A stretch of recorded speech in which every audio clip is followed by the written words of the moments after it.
if you don't mind, Boone, just give us a quick intro for you and how you came to THORChain, what you're doing with THORChain, and maybe how you got to this Monero pool. Um, yeah.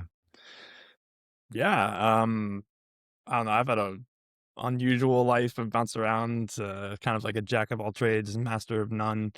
Um, and I don't know. I've long been critical of fiat money. You know, the Fed, just all that whole rabbit hole. I think so many people in crypto have gone down, and that's what led me to Bitcoin and crypto. And then Yeah, I mean, THORChain's kind of a natural extension of that. Like, a decentralized money needs a decentralized market, and THORChain is still that the most. And so I mean, that's the underlying thesis, which through all the trials and tribulations has never really changed. And so that's why I've stayed with THORChain. And yeah, along those exact same lines, like you need privacy, you don't want to expose your net worth when you buy coffee. And I think, the state, w- w- it- power corrupts, and there needs to be a check on state power. And cryptography is that check. If you can move capital, you know, by memorizing 10 words and walking across the border, that's a very important check on the abuse of the state. And so, yeah, with CBDCs and all the, ubiquitous surveillance, and, there's all this like rumors of they're going to try to like make you have ID to even get online, like can't be on the internet without ID. Like there needs to be a counterforce, and that is crypto more generally. And again, you need a market. And so THORChain is still the most decentralized, the most permissionless, the only truly permissionless, market for crypto. So it remains undefeated. Nice. So how do you like? Like, have you worked on THORChain code in the past, or is this No, I your mean, first all right. time So, you're like, code really? wise, like, I studied computer science, like, in high school and college. So, like, I like, I've written small programs in the past and understand basic algorithms. And, I'm a left brain person. I get numbers and systems and heuristics and all, that kind of stuff. So, like, I mean, math, all that. Like, I have a background in that. I didn't pursue a career in it. I didn't want to be at a computer all day, slave to like a little screen for my whole life. But so I have like a background. Yeah. Yeah, it happened anyway. Um, and so yeah, I have like a background along those lines. Like I understand the enough of the pieces behind computer programs, like how database tables work and query, like the enough of the pieces. And then but I hadn't really hardly coded at all for, I mean, 20 years. But then because I'm on Twitter, like I saw that the AI coding agents got better, and I've had this one idea for this like web platform for like ever. And I was like, I could probably finally build that now. And so for the last 2 years, I've been doing vibe coding on this personal project that I'm probably about to launch soon. And so I've just kind of basically gotten back into coding, but I don't have to do it myself anymore. It's more just like monitoring the output of the agents and keeping an eye on things. And as the tools get better and better, so I'm just like, I'm kind of like on the edge of like what the AI tools are capable of. Not all the way. Like there's people far better, but enough that like, I'm probably in the top something. Just because I've been doing it for 2 years now, and like I stay on the edge as the tools get better.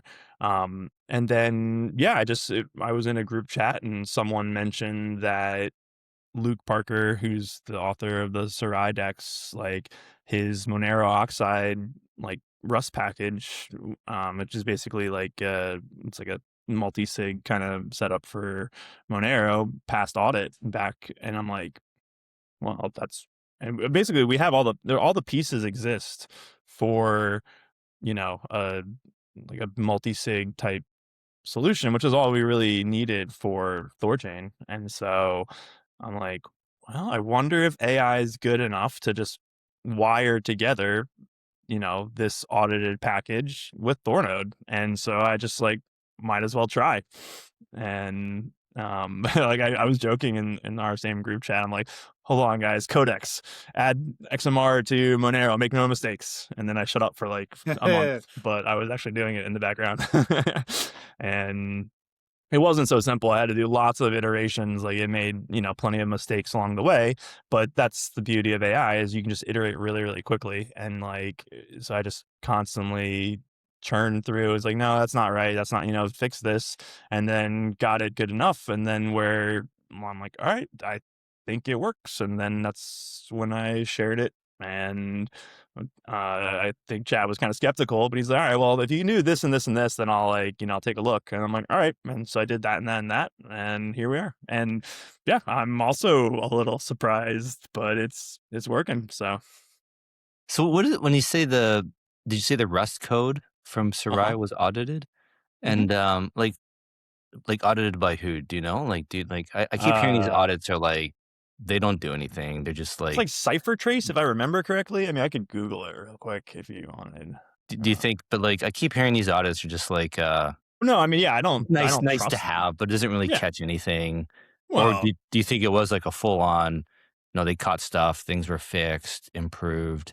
I didn't get into the Mm, weeds. I mean, okay. like, it's have you, like, paid attention to this Mythos Glasswing release that, like, happened recently?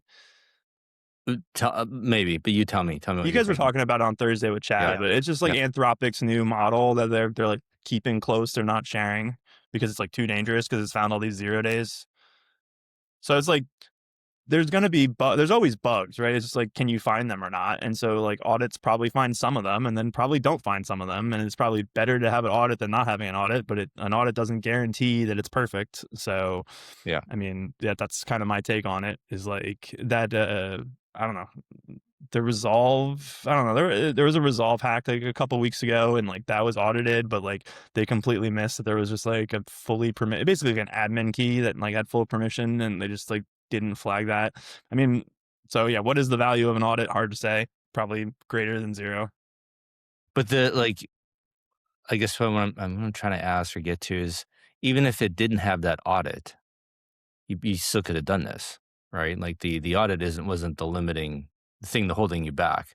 That maybe No. just kind of gave you the idea that you can try it type Well, thing. I just learned that all the pieces existed, and I was just Yeah. like, "Oh, okay." I just wasn't, I'd been interested in Sarai, like, pretty much since it was announced. I'm like, "Yes, the Monero deck's cool, like, heck yeah," and, like, I Yep. joined their Discord and then just, not a whole lot for 3 years, every once in a while, "Oh, I've audited," just like, whatever, same as anyone, and so, like, I was aware of the project, but it's not like I was, like, following it closely, but, yeah, not too long ago, I just realized I'm like, "Oh, it sounds like all the pieces exist to make this possible." Like, it probably wouldn't be I mean, that's what AI is really good at is just, like, translation, right? And, like, getting things to talk to each other because I don't know, that's the thing it's best at, and so I'm like, "Well, I could probably get these 2 pieces of code to talk to each other." That doesn't sound, like, unreasonable to ask of AI at this point, and yeah, I think I did.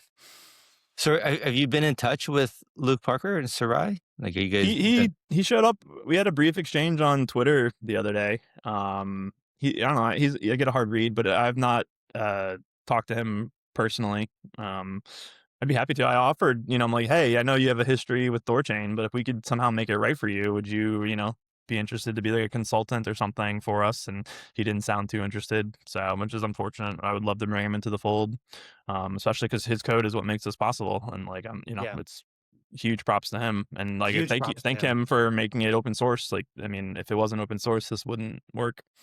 Thank Was you, it? Luke. Is it? Yeah. Thank you, Luke Parker. Is there? I've read somebody. There's always people complaining online about trying to give him more credit or proper credit. Is there a way to we can celebrate him more, to give him more credit? Is there? I don't know how this is done. Is it just us saying thank you on a podcast, or is there some way to do it more officially? I don't know. I mean, I'm sure money wouldn't hurt, like, Well, um, yeah. Um, that yeah. I guess that's well. In my mind, if you write open source code, it's this is your gift to the world, and being at least being cited is Yeah, I mean, is the minimum expectation, I right? have tried not to be too noisy about this on Twitter just because I don't like to count my chickens before they hatch, right? And it's Yeah, like, of okay, course. it works in the simulation test and like, and it'll be nice when it gets working on ChainNet or MockNet, but until it goes live, I'm just not gonna like crow about it, right? Yeah, And yeah. so I I'd rather underpromise, overdeliver kind of thing. And so Likewise. I'm excited, but like I don't want to get ahead of myself. And so I'm just like, all right, things are going good. Well, Let's keep it. I feel the same way, and that was like after talking to Chad on Thursday, he was like, the impression what I walked away from was like, no, the hard part is done. Like from here, it should be smooth sailing. Like, I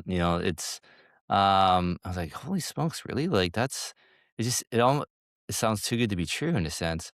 Um, so Can we And expand on that a actually, little bit?